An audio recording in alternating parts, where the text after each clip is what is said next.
Bismillahirrahmanirrahim. Alhamdulillahi rabbil alamin. Wassalatu wassalamu ala asyrafil anbiya'i wal mursalin wa ala alihi wa sahbihi ajma'in.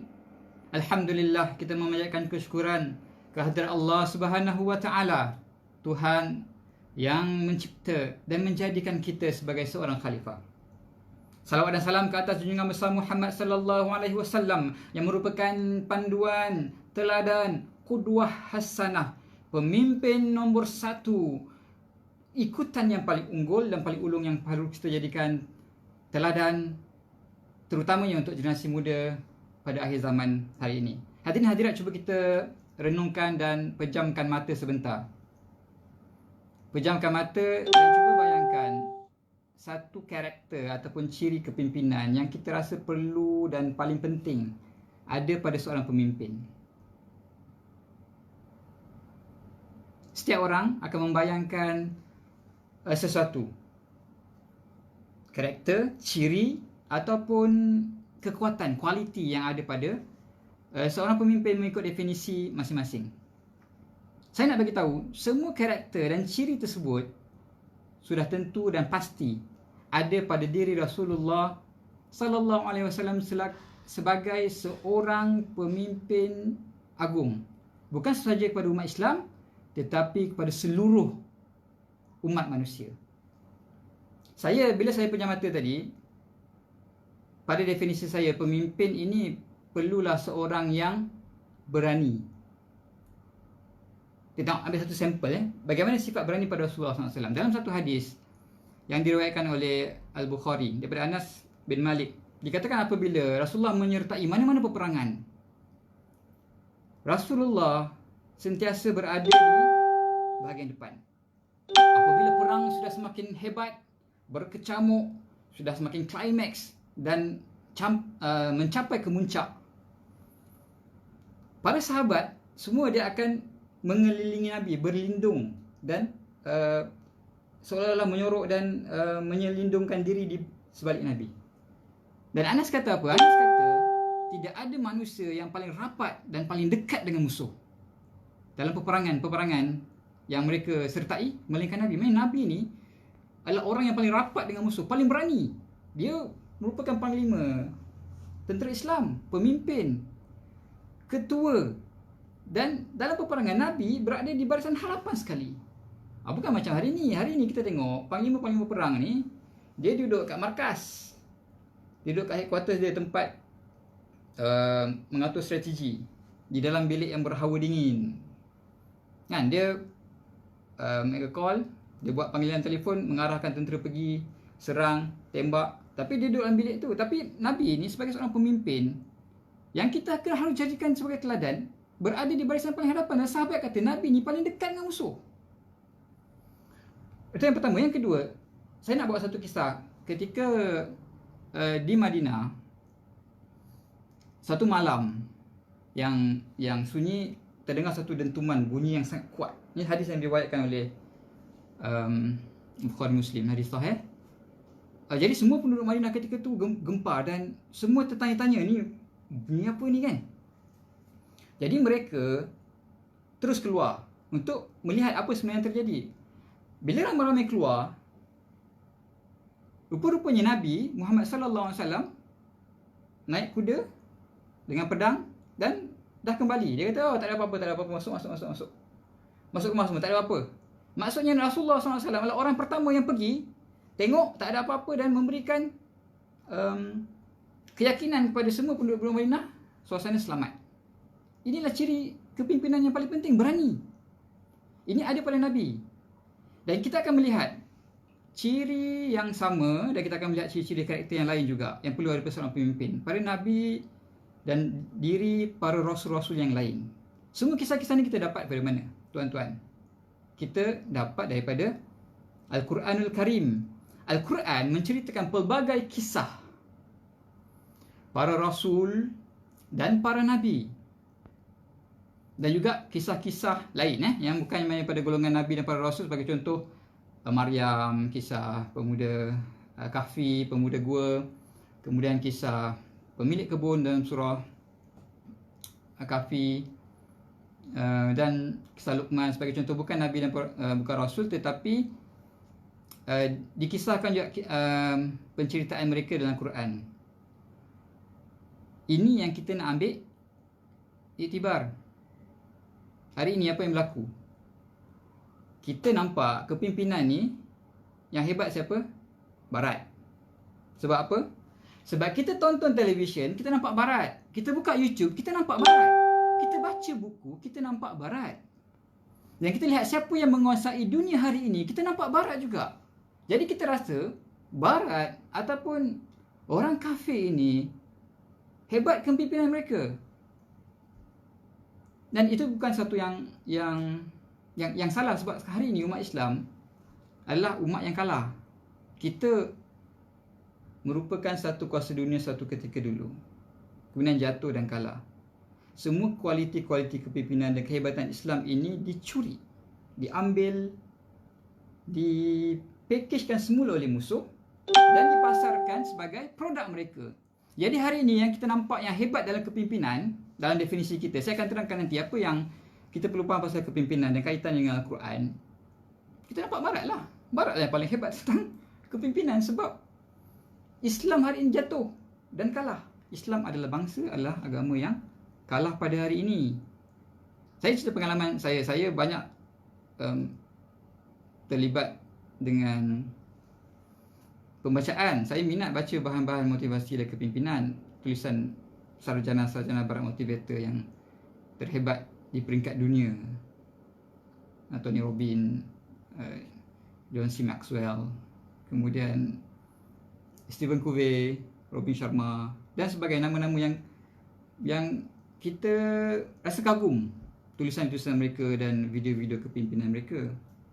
Dan hari ini pun kalau kita lihat negara-negara yang hebat, US sebagai contoh ataupun China pun kita kata disanjungi dari segi kepimpinan teknologi jaya mereka mentadbir negara. Tetapi kita cuba kaji balik kualiti-kualiti dan kepimpinan yang ada pada mereka, pada kuasa barat dan juga motivator-motivator yang cerita pasal kepimpinan hari ini. Setiap ciri dan kepimpinan yang disebut itu, kalau kita kaji dan teliti, kita akan temui dalam kitab suci kita, Al-Quran. Dan ini yang berlaku pada diri saya. Bila saya melalui satu perjalanan terlalu banyak membaca dan mendalami bahan-bahan kepimpinan barat. Saya bukan sekadar baca, saya fahami, saya buat nota, saya modulkan dan saya train orang. Saya menubuhkan syarikat saya sendiri, motivasi dan kepimpinan. Saya train orang pasal kepimpinan berdasarkan teori-teori barat. Kemudian saya fikir balik, kita baca Quran tiap-tiap hari kan? Kita faham tak maksud yang kita baca? Kita hayati tak? Kita hafal tak? Kita cuba amalkan tak apa yang Al-Quran cuba sampaikan? Jadi saya mendapat satu kefahaman dan kesedaran, sebenarnya apa yang kita kagumkan tu bukanlah kehebatan yang sebenar. Kehebatan sebenar dalam kitab suci kita ni. Al-Quran merupakan manual yang ditulis, yang dirakamkan oleh pencipta kita. Kalau kita bayangkan kita sebagai seorang robot, satu mesin ataupun robot yang dicipta oleh seorang inventor. Jadi dia buat manual bagaimana nak maintain ataupun selenggara robot tersebut. Allah ciptakan kita, Allah jadikan Al-Quran itu sebagai manual. Bagaimana nak berjaya, bagaimana nak bahagia, bagaimana kita nak memimpin dunia. Tapi kita tengok barat, kita baca buku-buku barat, kita tengok YouTube daripada orang-orang yang tak ada agama pun, dia ateis ataupun dia Kristian ataupun dia tidak percaya pada Allah Subhanahu Wa Taala dan tidak mengikut junjungan besar Muhammad sallallahu alaihi wasallam. Ini satu kesedaran yang penting. Hari ini kita baca Quran, alhamdulillah, baca tafsir, tapi adakah kita benar-benar faham apa yang sudah saya sampaikan dalam sesi FB Live ini? Ialah mencungkil isi-isi Al-Quran berdasarkan kisah dan penceritaan para Nabi dan para Rasul dari aspek kepimpinan. Supaya kita jadi orang yang hebat, kita nak berubah, kita nak ubah sikap kita, kita nak jadi orang yang menepati masa, orang yang baik, orang yang dermawan, orang yang berjaya, orang yang berkepimpinan, pandai mempengaruhi. Hadirin hadirat, kita tak perlu pergi kursus-kursus yang mahal-mahal sana, yang ribu-ribu tu tak payah. Tak payah pergi. Tak payah baca buku banyak-banyak. Buku-buku barat semua tak payah. Okey? Dengar Hafiz Live saya je. Dengar ini saja. Dan lepas ni baca Quran, balik kita baca Quran, kita hayati, kita fahami, kita tadabbur, kita cuba amalkan, kita ajarkan setiap ajaran dan saranan Al-Quran. Terutama dalam aspek-aspek kepimpinan, insya-Allah kita akan berjaya. Al-Quran ni hebat bukan sahaja kerana dia menceritakan kisah-kisah Nabi, para Rasul dan generasi-generasi yang terdahulu. 2/3 Al-Quran dan majoriti Al-Quran ialah penceritaan. Tetapi Al-Quran ni saya nak juga sentuh mencakupi cara ataupun metodologi kita nak mempengaruhi atau menjadi seorang pemimpin yang baik. Sebagai contoh satu penceritaan. Al-Quran ni banyak cerita, betul. Untuk kita mempengaruhi orang lain, kalau kita belajar public speaking, pergilah mana-mana kursus pun public speaking, dia kata the most powerful tools to influence other people is through storytelling. Maksudnya penceritaan. Cerita ini, impak dia sangat besar kepada psikologi dan pemikiran manusia. Untuk menjadi seorang pemimpin yang hebat, kita kena jadi penglipur lara yang hebat, pandai mencerita, pandai menarik perhatian orang. Dan itulah yang dilakukan oleh Al-Quran. Al-Quran 2/3 daripada isinya adalah cerita. Dan cerita Al-Quran dalam bentuk apa? Cerita Al-Quran ini dalam bentuk dialog. Jadi sebagai pemimpin, kita kena faham, apabila kita nak mempengaruhi orang lain, menaikkan motivasi mereka, mengubah sikap dan meningkatkan paradigma mereka, kita kena gunakan cerita. Kerana itu adalah metod Al-Quran. Cerita Al-Quran ni dia dalam bentuk dialog. Banyak dialog kan? Qala qalu qulna qultum. Itu semua adalah dialog. Jadi Al-Quran menggunakan dialog untuk mempengaruhi. Hari ini kita nak pengaruhi anak kita sebagai contoh, kena cerita kat mereka sebelum tidur, bedtime story. Kepada pekerja-pekerja kita kat pejabat, kita ada mesej, kita ada saranan, nasihat. Ataupun kita mungkin ada satu yang kita pendam, nak marah tapi marah dalam bentuk cerita boleh. Cuba marah dalam bentuk cerita, mungkin insya-Allah kita akan kurang marah sikit. Ataupun dengan masyarakat, dalam kuliah-kuliah, dengan kita punya pengikut-pengikut di media sosial ataupun di alam sebenar, bercerita dengan mesej dan isi yang tertentu. Penceritaan ini, kesan dia kepada psikologi manusia sangat besar. Kerana itu metod Al-Quran.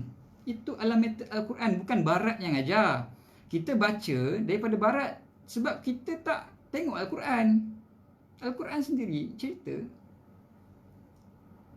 Cerita dan cerita. Sebab itu kita baca Al-Quran, kita senang menangis. Kita akan senang menangis sebab Al-Quran ni dia pandai main emosi. Al-Quran dia bukan kitab hukum. Hukum ada tapi tak banyak. Cerita lagi banyak daripada hukum. Cerita. Okey, yang pertama.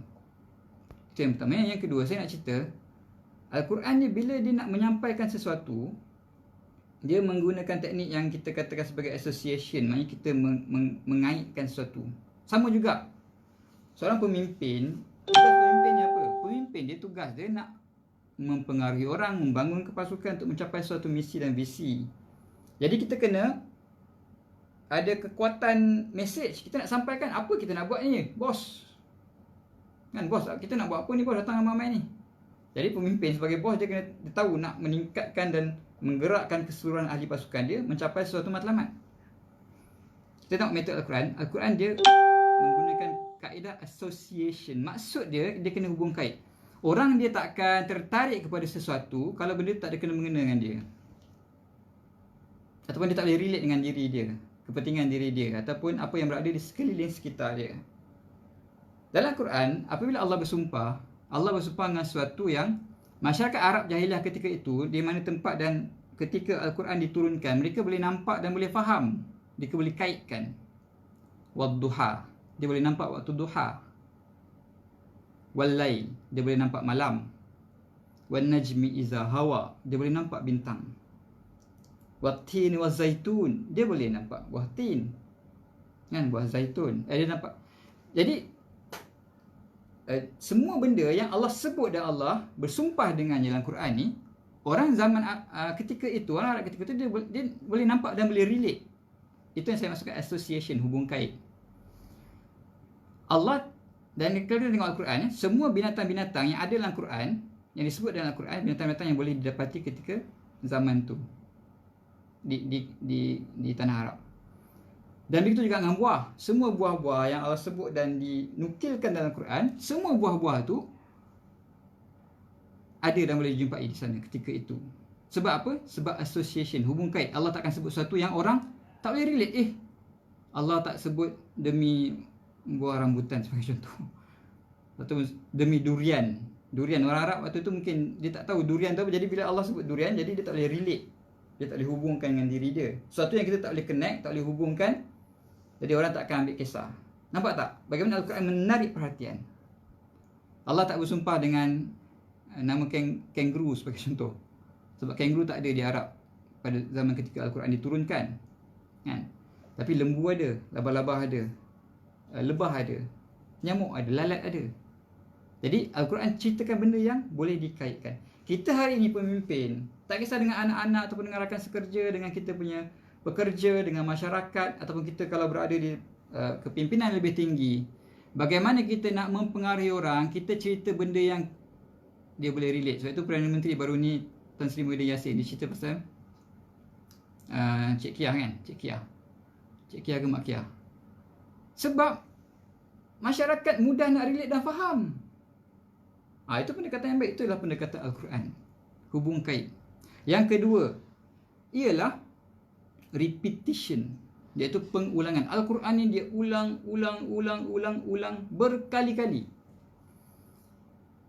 Pemimpin kena repeat dia punya mesej banyak kali. Misi dan visi ni perlu dizikirkan. Misi Al-Quran apa? Misi Al-Quran ialah membawa manusia mengabdikan diri kepada Allah Subhanahu Wa Taala. Berapa kali perkataan Allah disebutkan dalam Al-Quran? Setengah ulama kira dan dia kata 2699. 2000. Mari kita baca Al-Quran from cover to cover, kita akan sebut itulah matlamat kita. Benda yang sama kita repeat. Dia akan masuk dalam minda para sedar kita dan dia akan mengubah paradigma kita, ubah sikap kita dan akan ubah tingkah laku kita. Pengulangan. Mak ayah kita dulu, datuk nenek kita dulu, dia tak belajar teknik psikologi ni, tapi dia membebel. Dia akan ulang nasihat yang sama berkali-kali. Itu adalah metode Al-Quran. Kan? Isteri kita membebel kat rumah, jangan marah dia. Kan? Itulah metode Al-Quran. Cuma jangan kerap sangat. Membebel ni kita ulang benda yang sama berkali-kali. Itu metode Al-Quran, repetition. Dan itulah metode kepimpinan yang kita seharusnya belajar dan ambil daripada Al-Quran. Manusia ni kan senang lupa. Kita baca, kita lupa. Jadi ada orang ingatkan. Jadi kita baca Al-Quran kan, afala ta'qilun, afala tafakkarun, berkali-kali Allah sebut benda yang sama. Jadi kita kena repeat, ulang.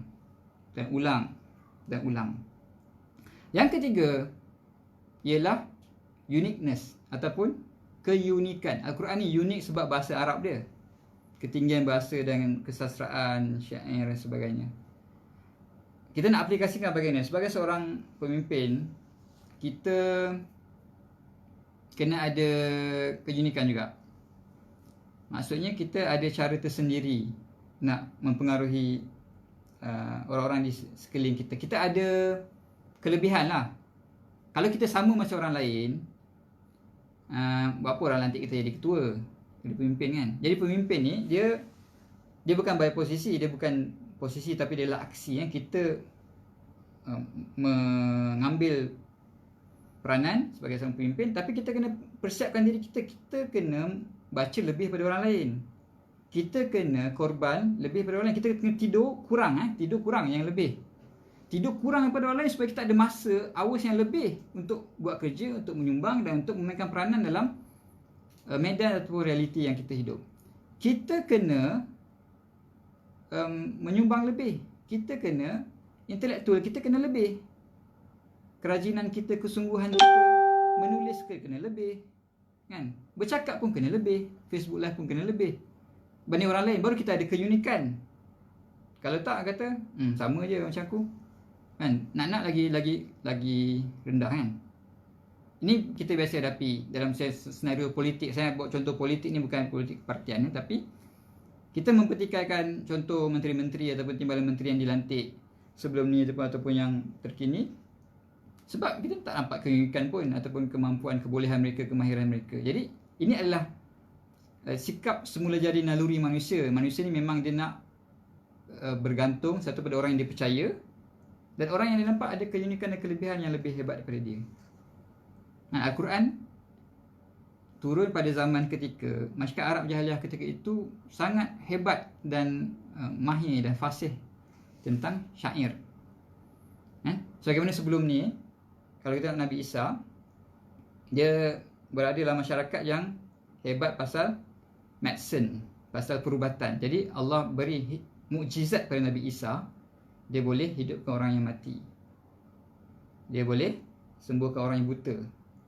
Kehebatan yang dalam bidang perubatan juga, supaya orang rasa hebat dan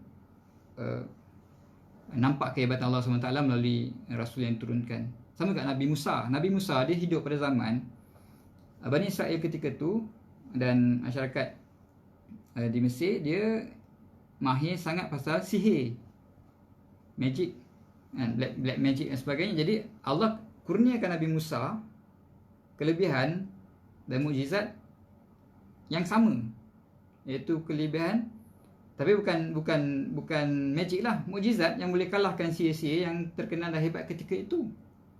Nabi Muhammad pula, dia lahir pada zaman dan jadi nabi di ketika masyarakat Arab Jahiliah sangat terkenal dan tinggi dia punya ilmu kesusastraan syair. Jadi Allah kurniakan mukjizat kepada Nabi untuk kalahkan syair-syair itu, dan orang Arab ketika itu memang mengakui, memang dia tabik spring, memang tak ada syair yang boleh kalahkan Al-Quran. Memanglah Al-Quran itu daripada Allah SWT. Hadirin, hari ini kita sebagai pemimpin, kita kena faham realiti dunia hari ini, kan? Umat Islam hari ini nak tawang balik dunia, nak tingkatkan potensi diri kita dan kemampuan kita mentadbir dan memimpin. Kita kena fikir apa yang tengah dunia hari ini tengah heboh ataupun tengah kejar, tengah hebat pasal apa? Mungkin teknologi. Jadi kita kena fikir keunikan kita dari segi teknologi. Islam kena membina teknologi, contohnya sosial media, yang lebih hebat daripada apa yang ada pada hari ini. Baru orang akan beralih, baru masyarakat akan tengok pada kita. Mungkin dari segi keilmuan, mungkin dari segi, saya tak tahu. Kita kena fikirkan apakah kehebatan masyarakat hari ini, dan apakah keunikan yang kita perlukan untuk menguasai, meyakinkan mereka terhadap agama Islam. Dan yang keempat, yang terakhir untuk malam ni, ialah strong emotion, kekuatan emosi. Kelebatan Al-Quran ni dia bermain dengan emosi kita. Saya sebutkan tadi, Al-Quran ni bukan kitab hukum. Dia bukan ada hukum, kan? Tapi sebenarnya sebelum kita bermain dengan rasional dan arahan dan nasihat untuk buat sesuatu, kita kena memenangi hati dulu. Ini pengajaran yang kita ambil daripada Al-Quran. Dan apabila kita memimpin dan menyampaikan sesuatu, kita kena buat dalam konteks yang sama. Tengok orang baca Al-Quran ni mudah menangis. Itu bukti Al-Quran ni bermain dengan emosi, sebab ada penceritaan, dia menggunakan gaya bahasa yang sangat hebat, yang menusuk kalbu, yang dekat, yang kita boleh hubung kaitkan dengan diri kita. Jadi orang baca Quran nangis. Kita tak faham bahasa Arab ni pun, kan? Kita dengar tarawih, Imam Mekah baca menangis-nangis, kita pun nangis sama. Tak faham bahasa Arab, kan? Kalau orang faham bahasa Arab tu, Masya Allah, lagi hebat dia punya tangisan tu. Jadi bila kita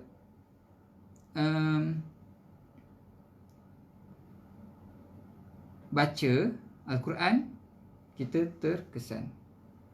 Orang baca buku teknikal, buku hukum, law, orang tak nangis. Baca buku math, fizik, kan, orang tak nangis. Siapa yang student, kan? Kita dulu pernah jadi student, kita baca tak nangis. Sebab itu adalah fakta, itulah nombor, itu adalah teks-teks yang kering. Kita nangis mungkin sebab kita tak faham lah. Kita akan menangis sebab tak faham. Tapi dia tidak bermain emosi. Bukan macam kita baca novel. Novel kita akan menangis. Sebab Al-Quran tu macam novel. Dia penuh dengan cerita. Dia bermain emosi kita. Pemimpin yang hebat ialah pemimpin yang pandai menyentuh hati. We have to move the heart before the head. Kita kena gerakkan hati-hati manusia dulu. Barulah kita gerakkan akal pemikiran mereka. Baru kita boleh cakap ini misi kita. Ini visi yang kita nak capai. Kita kena buat benda ni. Kita kena buat benda ni. Kita kena buat benda ni. Kalau kita tidak memenangi hati mereka terlebih dahulu, kita takkan boleh arahkan orang. Orang takkan dengar kita cakap apa. Bagaimana nak memenangi hati manusia? Ini isi saya yang terakhir untuk malam ni. Siapa yang pegang isi hati manusia ni? Yang pegang isi hati kita ialah Allah SWT. Dalam Islam, pemimpin yang hebat adalah pemimpin yang dekat dengan Tuhan dia. Dekat dengan Al-Quran. Sebab itu kita belajar metode Al-Quran dalam kepimpinan. Yang kita dekat dengan Allah SWT dalam realiti sekarang, PKP. Kita tidak ada alasan. Kita ada masa yang cukup banyak baca Quran, fahami maksudnya, hayati, dalami, hafal, baca kisah-kisah, tafsir. Dan kita juga tidak ada alasan untuk berpuasa sunat, solat sunat, bangun malam, sujud dan menangis depan Allah SWT, mendekatkan diri kita kepada Allah SWT. Apabila kita dekat kepada Allah SWT yang merupakan pemegang hati semua manusia, termasuk diri kita sendiri, bila kita cakap, insya-Allah Allah akan gerakkan hati orang untuk dengar kita.